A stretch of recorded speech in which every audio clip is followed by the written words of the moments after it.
Hello students, चलिए start करते हैं। Miscellaneous exercise on chapter number 11 का क्वेश्चन नंबर 19 देखते हैं। स्टेटमेंट रीड करेंगे पहले।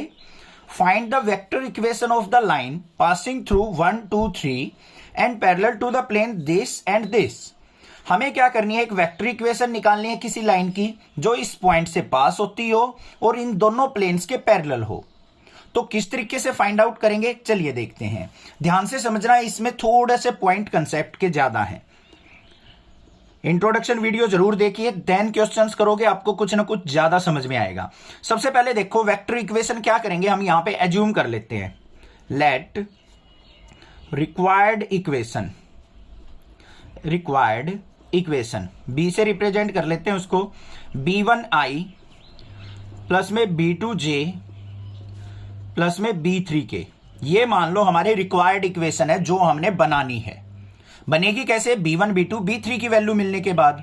बस b1 b2 b3 की वैल्यू मिल जाए, हमें वेक्टर इक्वेशन इजीली बना लेंगे। अब ये जो कहा है ये किससे पास हो रही है, 1 2 3 से पास हो रही है, तो इसकी हम वेक्टर इक्वेशन लिखेंगे। तो यहां पे पोजीशन वेक्टर ऑफ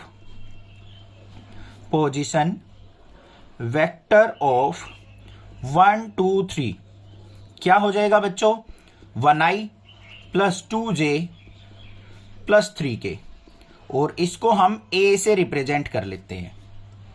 क्लियर हो गया। अब सिंपल है, इक्वेशन क्या बनी हमारी, equation pass through 1 2 3 and parallel to b। हमें वो इक्वेशन लिखनी है जो कि इस पॉइंट से तो पास होती हो और इसके पैरेलल हो। यही तो बात बोल रखी है उसने। तो क्या होती है हमारे पास equation, r is equal to a plus lambda b। लिख लेते हैं, r is equal to a की वैल्यू क्या है हमारे पास, ये रही i plus 2j plus 3k plus में lambda times of b vector क्या है, b1i plus b2j plus b3k।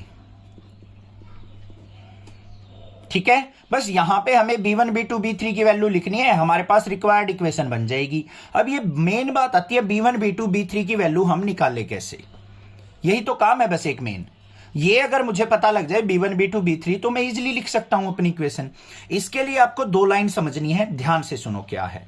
सबसे पहले देखो, जो ये लाइन की इक्वेशन आई है हमारी, ये क्या कह रखी है, इन दोनों प्लेन के पैरेलल है। तो लिख भी देते हैं इसको, गिवन लाइन या फिर this line, given line is parallel to given planes. So normal of given plane and this line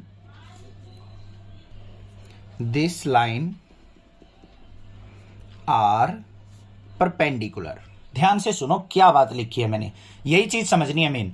देखो बच्चों, given line is parallel to given plane. ये जो लाइन हमारी आई है ये इन दोनों प्लेन के पैरेलल है। ये मान लो हमारा क्या है, एक प्लेन है, इसके पैरेलल ये लाइन है। अब जो इस प्लेन के ऊपर परपेंडिकुलर होगा जो वेक्टर, वो इस लाइन के ऊपर भी तो परपेंडिकुलर होगा। समझो बात को ध्यान से। मान लो ये प्लेन है हमारा, इस पे कोई परपेंडिकुलर वेक्टर है ये वाला, और इसके पैरेलल हमारी एक ये लाइन है। तो जो ये परपेंडिकुलर वेक्टर है वो लाइन के भी तो परपेंडिकुलर होगा या नहीं होगा। तो ये जो है हमारा नॉर्मल वेक्टर और ये लाइन, इन दोनों की डॉट प्रोडक्ट क्या होगी, 0 के इक्वल। परपेंडिकुलर हो तो a dot B equal to A B cos theta होता है, और थीटा इक्वल टू 0 डिग्री है तो a dot B dot product किसके इक्वल होगी, 0 के। तो यहां पे ध्यान से देखो हमें करना क्या है, बस इसका मेन ऑब्जेक्टिव क्या था। सो यहां से देखो हमारे पास वेक्टर क्या है, ये वाला नॉर्मल वेक्टर तो ये है ना इस प्लेन का, r dot n is equal to किसके होता है, d के। नॉर्मल इक्वेशन की इसकी प्लेन की इक्वेशन होती है हमारी स्टैंडर्ड इक्वेशन, क्या होती है, r डॉट n। तो n नॉर्मल वेक्टर ये है, तो इसकी डॉट प्रोडक्ट किसके साथ, इस लाइन के साथ। इस लाइन में क्या है हमारे पास इक्वेशन, ये रही लैम्डा इंटू बी। तो यही तो है पैरेलल लाइंस। तो इसकी डॉट प्रोडक्ट इसके साथ b1i plus B2J plus B3K, इसके साथ इसकी डॉट प्रोडक्ट किसके इक्वल होगी? 0 के।